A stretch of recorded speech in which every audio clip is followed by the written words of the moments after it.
अब देखिए बाल विकास की अवस्थाओं के ऊपर बात करते हैं, एक एक करके जो बाल विकास की जो अवस्थाएं होती है उनके बारे में पढ़ लेते हैं, ठीक है। अब मॉक टेस्ट करिए, मॉक टेस्ट दबा के करिए, वो आपको करने बहुत ज्यादा जरूरी है, वरना ऑनलाइन में दिक्कत आ जाएगी वरना, ठीक। देखिए बाल विकास की अवस्थाओं के बारे में एक एक करके बात कर लेते हैं। बाल विकास की जो अवस्था होती है, पहली होती है आपकी प्रीनेटल स्टेज, यानी कि प्रसव पूर्व अवस्था। जब बच्चा मां के पेट में होता है उसको कहा जाता है आपका प्रीनेटल स्टेज। जब बच्चा या तो 9 महीने का होता है या आपका 280 दिन का होता है तो होती है आपकी प्रीनेटल स्टेज। तो यह अवस्था होती है जब बच्चा मां के पेट के होता है, पेट के अंदर होता है, यानी मां के गर्भ के अंदर होता है। तो पहली स्टेज होती है आपकी प्रीनेटल स्टेज, ठीक। अब इसके बाद जो बच्चा होता है वो बच्चा आपका होता है आपका शैशवावस्था के अंदर। जब बच्चा होता है आपका जन्म से लेकर आपका 2 साल का होता है तो इसको कहा जाता है आपका शैशवावस्था कहा जाता है, यानी कि इन्फेंसी स्टेज कहा जाता है। जब बच्चा जन्म से आपका 2 साल तक का बच्चा होता है, ठीक है। ये जो बच्चा देख रहे हो ये मेरी भांजी है जिसका नाम है आपका किट्टो, ठीक है, जिसको जानवी इसका नाम है वैसे। तो यहां पर बच्चा जो होता है बच्चा 2 साल तक का आपका बच्चा होता है। अब देखिए जो आपकी स्टेज ये दी हुई है कि जो बच्चा धीरे धीरे करके बड़ा होता जाता है, तो उन स्टेज में बच्चे के साथ क्या क्या होता है, क्या क्या चेंजेस उनके अंदर होते हैं, क्या क्या बदलाव उनके अंदर होते हैं, तो इन सब के बारे में एक एक करके हम लोग बात करते हैं, ठीक। अब जब बच्चा इन्फेंसी स्टेज के अंदर होता है, यानी 2 साल तक का बच्चा होता है, तो क्या काम करता है। इस अवस्था में जो बच्चा होता है वो पूरी तरीके से अपने मां बाप पर डिपेंड होता है, और जो उसका व्यवहार जो होता है उसका व्यवहार डिपेंड होता है अपना मूल प्रवृत्तियों पर। उसका पूरा का पूरा व्यवहार डिपेंड होता है मूल प्रवृत्तियों पर। कैसा है उसका व्यवहार डिपेंड होता है, जैसे मान लीजिए बच्चों को भूख लगी, ठीक है, बच्चों को भूख लगी, तो भूख लगने पर बच्चा क्या काम करना शुरू करता है, बच्चा रोना स्टार्ट कर देता है भूख लगने पर। अगर बच्चा आनंदित फील कर रहा है, ठीक है, बच्चा आनंदित फील कर रहा है, ठीक है, अंदर से आनंदित फील कर रहा है, तो बच्चा खुश होना यानी कि हंसना शुरू कर देगा। कैसा शुरू कर देगा, हंसना शुरू कर देगा, जैसे कि यहां पर किट्टो हंस रही है। तो बच्चे का जो व्यवहार होता है वो किस पर होता है, आपका मूल प्रवृत्तियों पर होता है। जैसी मूल प्रवृत्ति होगी उस तरीके का व्यवहार बच्चा करना स्टार्ट कर देता है। अगला होता है इसके अंदर बच्चे के अंदर तेज आपका शारीरिक मानसिक विकास और अधिगम की अवस्था भी आपको देखने को मिलती है। और इसके अंदर बच्चे के अंदर कोई भी नैतिकता यानी कि मोरलिटी देखने को नहीं मिलती। बच्चा कितना भी बड़ा कोई आदमी होगा, दादा होगा, पापा होगा, पिताजी होगा, उसमें थप्पड़ लगा देगा, इसने हमारे खूब भाई थप्पड़ मारे, हमारा चेहरा वगैरह सब नोच दिया इसने।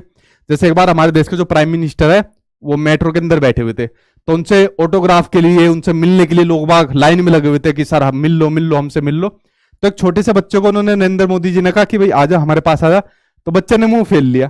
अब देखो ये होती है छोटे बच्चे की पावर, क्योंकि बच्चे को अंदर नैतिकता पाई नहीं जाती बिल्कुल भी, ठीक है। तो नैतिकता का अभाव पाया जाता है जो आपकी जो इन्फेंसी स्टेज होती है, ठीक है, उससे मतलब नहीं है दुनिया की कितनी भी बड़ी कोई भी पावर हो। अगले बात करते हैं इन्फेंसी के बाद बात करते हैं आपकी अर्ली चाइल्डहुड की बात करते हैं।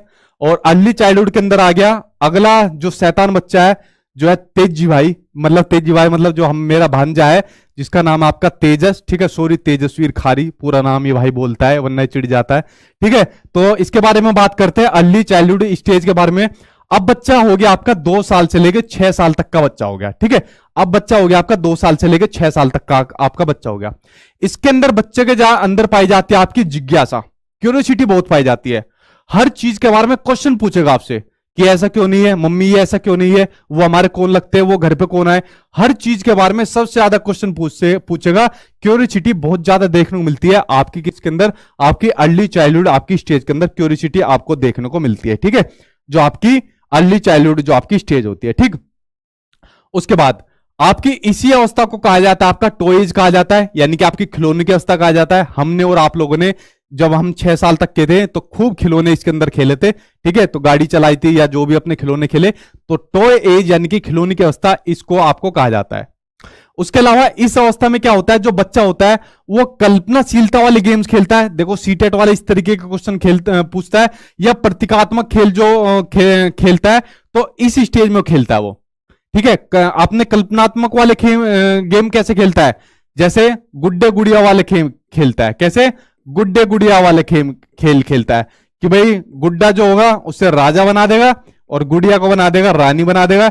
चलो एक एम्पायर बना लेते हैं, अपनी एक दुनिया बना देते हैं, ठीक है। इस तरीके के जो कल्पना वाले जो गेम्स खेलता है बच्चा, वो खेलता है आपके अर्ली चाइल्डहुड जो आपकी स्टेज होती है उसमें बच्चा खेलना आपने स्टार्ट कर देता है। उसके अलावा भाषा अर्जन के लिए जो सबसे सेंसिटिव जो आपकी स्टेज माना गया है वो आपकी माना गया अर्ली चाइल्डहुड आपकी स्टेज को माना गया है। क्यों? देखिए जो बच्चा होता है इस स्टेज में कैसे सीखता है, इस स्टेज में बच्चा सीखता है अपना इमिटेशन के माध्यम से, यानी कि बच्चा सीखता है इसमें अपना अनुकरण के माध्यम से।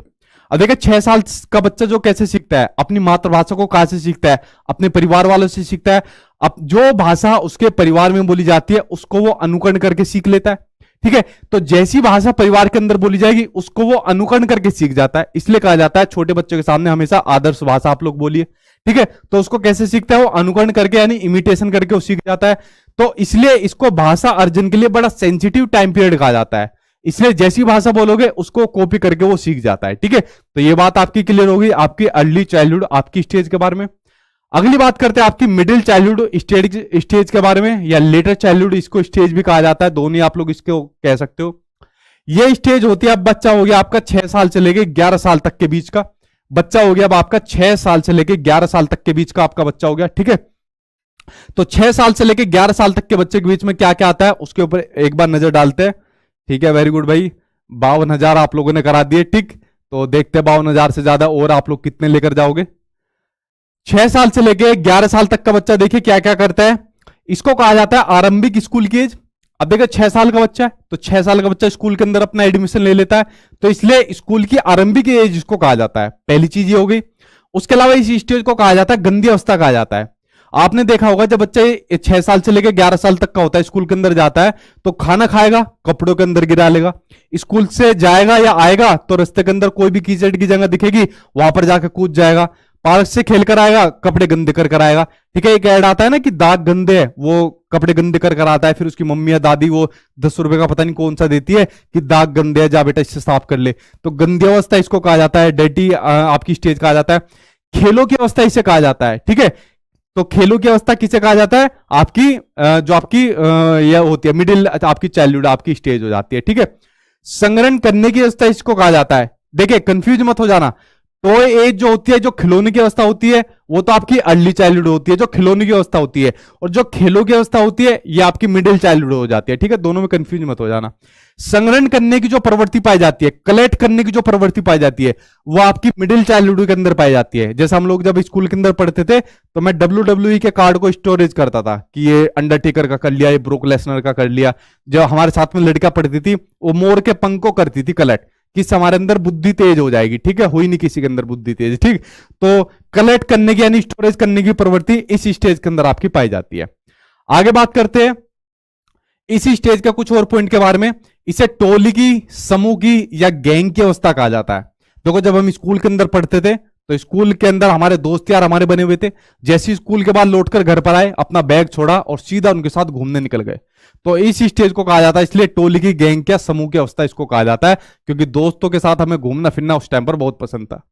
इसे जीवन का सबसे अनोखा काल यानी कि यूनिक पीरियड इसको कहा जाता है। अगर मैं आप लोगों से कहूं या कोई भी आप लोगों से कहे कि अगर आपको अपने पिछले टाइम में भेजा जाए तो किस टाइम में जाना आप पसंद करोगे, आप कहोगे यार स्कूल की लाइफ सबसे बढ़िया थी, ना तो कैरियर की चिंता, ना नौकरी की चिंता, ना दुनिया भर की टेंशन, स्कूल टाइम सबसे बढ़िया टाइम। तो सबसे अनोखा काल यानी यूनिक पीरियड जो कहा जाता है आपका स्कूल का, इसको कहा जाता है। इसे तार्किक चिंतन की अवस्था कहा जाता है। जो बच्चा तर्क करना स्टार्ट करना शुरू कर देता है वो आपका इस स्टेज के अंदर अपना करना स्टार्ट कर जाता है, तो तार्किक चिंतन की अवस्था इसको कहा जाता है।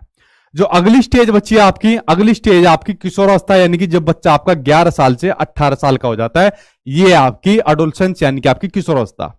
अब बच्चा कितने साल का हो गया, 11 साल से लेके 18 साल तक का आपका बच्चा हो गया, या फिर 12 साल की शुरुआत आप इसको कह सकते हो, या फिर आप 11 साल का एंड इसको आप कह सकते हो, ठीक है। तो अब बच्चा 11 से 18 साल तक का यहां पर हो गया। इसमें क्या होता है, बच्चा जो होता है अपने परिवार की तुलना में अपने दोस्त यारों की राय ज्यादा लेता है। जो भी अगर मान लो उसको कुछ दिक्कत आई, ठीक है, कोई पॉइंट उसको पूछना हुआ तो अपने दोस्त यार से ज्यादा लेगा कि भाई इसमें मुझे क्या काम करना चाहिए, ठीक है। अपने परिवार से ज्यादा नहीं पूछेगा, अपना दोस्त यार से ज्यादा पूछेगा। जो दोस्त यार ने उसको सलाह दे दी उसको मानेगा। घर वालों ने कहा नहीं तू इस काम को ऐसे कर, नहीं मैं नहीं करूंगा, मेरा दोस्त तो ऐसे कह रहा था, अच्छा तेरा दोस्त ऐसे कह रहा था। तो अपने परिवार की तुलना में कंपैरिजन में दोस्त यार की सलाह ज्यादा लेता है। देखो सीटेट में जो क्वेश्चन आते हैं वो आपके इस तरीके के पूछे जाते हैं। ये क्वेश्चन आपका सीटेट में पूछा गया है। तो सीटेट में कभी क्वेश्चन आपके कंसेप्ट पर आधारित नहीं आते, आपके इस तरीके के क्वेश्चन बनते हैं। मैंने कहा ना, किसी भी एक लाइन को आप मिस मत कर देना। ये एक एक लाइन मैंने बड़ी मेहनत के साथ ली है, आप लोग यकीन नहीं करोगे, एक एक मैराथन के लिए मेरी कई कई घंटे की मेहनत बनी हुई है। ठीक है, आप लोग सोच रहे हो मैं 5-6 घंटे यहां पर पढ़ा दूंगा, लेकिन इसको बनाने में कितने घंटों की मेहनत है आप यकीन नहीं करोगे। कल रात तो मैं पूरी रात सोया ही नहीं हूं। ठीक है, 4 या 5 घंटे की शायद मैं नींद ली होगी, 5 घंटे की भी नहीं ली। तो एक पॉइंट को मिस मत कर देना, बड़ी मुश्किल से एक एक पॉइंट मैंने निकाले आपके एग्जाम के लिए। ठीक है, तो आप लोग समझ सकते हो, पूरी मेहनत के साथ आपके लिए लाए हो, तो पॉइंट को मिस मत कर देना, वरना मेहनत बेकार चली जाएगी। अगला पॉइंट है, इसे जीवन का सबसे कठिन काल कहा जाता है। ठीक है, ये आपके किलपैट्रिक ने कहा था, तो जीवन का सबसे कठिन काल इसको कहा जाता है। सबसे ज्यादा जो डिसीजन टफ लेने पड़ते हैं वो इसी स्टेज के अंदर लेने पड़ते हैं, अपने कैरियर से संबंधित लेना पड़ता है, अपने घर वालों से जो द्वंद होता है वो आपका इसी स्टेज में बच्चों को देखने को मिलता है। ठीक है, घर वाले कुछ कहते हैं, बच्चा कुछ और कहता है। इसे संघर्ष की, तनाव की, आंधी तूफान की, जितने भी मतलब बवंडर देखने को मिलते हैं वो आपको इसी स्टेज के अंदर देखने को मिलते हैं। ठीक है, और आंधी तूफान की अवस्था किसने कहा है? इसे स्टैनली होल ने कहा है। तो इस तरीके के बेसिकली क्वेश्चन नहीं आते हैं कि स्टैनली होल ने कहा है, किलपैट्रिक ने कहा है। तो लेकिन आपको ध्यान रखना चाहिए कि जितने भी मतलब परेशानियां, दिक्कत, आंधी तूफान, बाउंडर देखने को मिलते हैं वो आपके इसी स्टेज के अंदर आपको देखने को मिलते हैं। इसमें विषमलिंगी आकर्षक देखने को मिलता है। विषमलिंगी आकर्षक मतलब जो लड़का होता है, जो मेल होता है, वो फीमेल की तरफ अट्रैक्ट होता है, और जो फीमेल होती है वो मेल की तरफ अट्रैक्ट होती है। तो विषमलिंगी आकर्षण आपको देखने को मिलता है। एक और क्वेश्चन आपके सीटेट के एग्जाम में पूछा गया था कि हार्मोन से संबंधित जो चेंज होते हैं वो किस अवस्था में देखने को मिलते हैं आपको। जो हार्मोन में चेंज आना शुरू हो जाता है वो आपके एडोलसेंस यानी कि किशोर अवस्था में आपको देखने को आपको मिलते हैं। हार्मोन से संबंधित जो चेंज आपको देखने को मिलते हैं। ठीक है, चलिए आगे देखते हैं अगला पॉइंट और क्या दिया हुआ है इसमें। इस अवस्था में क्या होता है, बच्चे अमूर्त चिंतन करना स्टार्ट कर देते हैं, यानी एब्स्ट्रैक्ट थिंकिंग करना स्टार्ट कर देते हैं। इस अवस्था में जो बच्चे अपना स्टार्ट कर देते हैं। ठीक है, तो वहां पर तार्किक चिंतन स्टार्ट करते हैं, यहां पर अमूर्त चिंतन करना बच्चे स्टार्ट कर देते हैं। इस अवस्था में हीरो वर्शिप यानी कि वीर पूजा की भावना स्टार्ट हो जाती है। मतलब बच्चा किसी को अपना आइडियल मानकर उसको फॉलो करना शुरू कर देता है। लड़के किसी को, जैसे मान लो किसी को भगत सिंह मानकर, किसी को हनुमान जी मानकर, या किसी को सलमान खान मानकर उसको फॉलो करना शुरू कर देते हैं। लड़के मान लो किसी को कैटरीना कैफ मानकर, किसी को ऐश्वर्या राय मानकर, या किसी को रानी लक्ष्मीबाई मानकर किसी करती होगी तो उसको फॉलो मानकर उसको फॉलो करना शुरू कर देती है। तो वीर पूजा की जो भावना होती है, हीरो वर्शिप की जो भावना होती है, वो आपकी एडोलसेंस में आपकी शुरू हो जाती है। ठीक है।